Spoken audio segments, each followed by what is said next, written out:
de hoje será sobre a Europa, tá bom? Então, vamos para o quadro ver as principais informações sobre o continente europeu, tá? Então, é o segundo menor continente do mundo, tá? Dos 6 continentes, ela só perde para a Oceania, que é o menor continente do mundo. Sendo assim, a Europa é o segundo menor continente do mundo em extensão, tá? Em tamanho, ela é o segundo menor continente do mundo. A próxima informação. Possui 49 países. Uma informação importante. Dentro desses 49 países, a Europa possui os menores países do mundo. Eu vou dar 2 exemplos. Primeiro é o Vaticano, que é o menor país do mundo, e o segundo é Mônaco, tá bom? Então, ela tem os menores países do mundo. Esses 2 exemplos, Vaticano e Mônaco, os menores países do mundo, tá?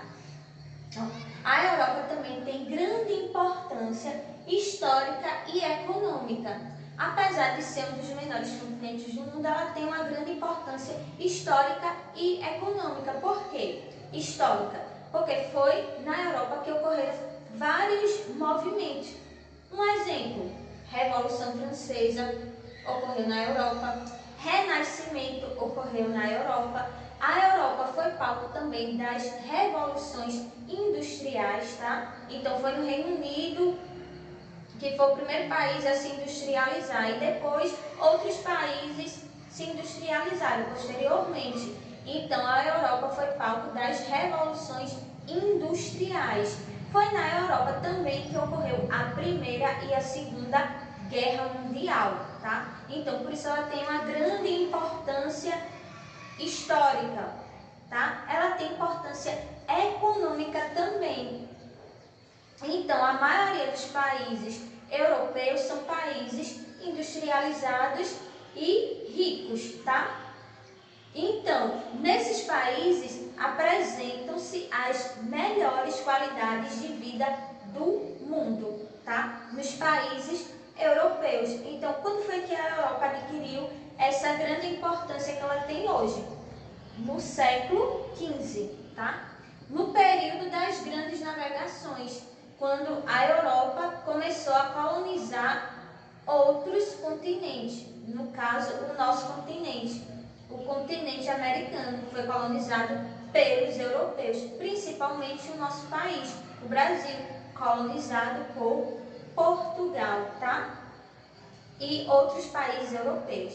Então, foi no século XV que ela adquiriu maior importância, tá? Histórica e econômica, colonizando o continente americano, tá bom?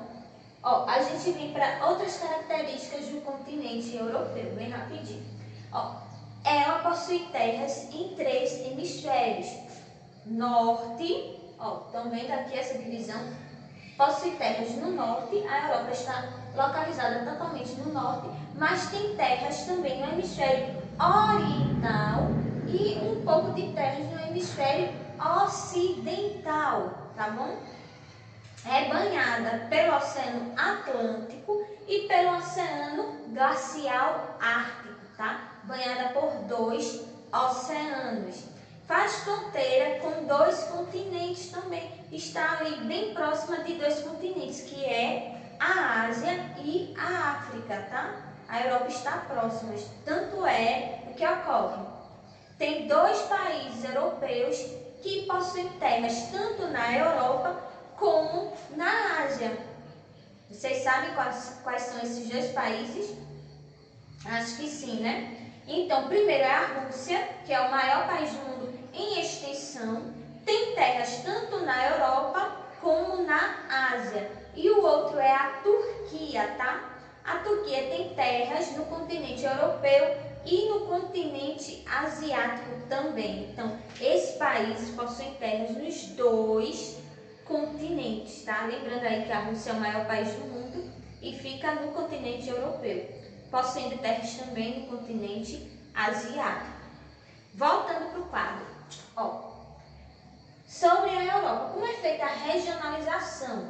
O que é regionalização? É uma divisão. Regionalizar é dividir em partes. Então, como é feita a regionalização industrialização do continente europeu. Obedece a vários critérios, tá? Temos aqui os critérios políticos e econômicos. Então, segundo os critérios políticos e econômicos, a Europa foi dividida em duas, tá? Europa Ocidental e Europa Oriental, tá bom?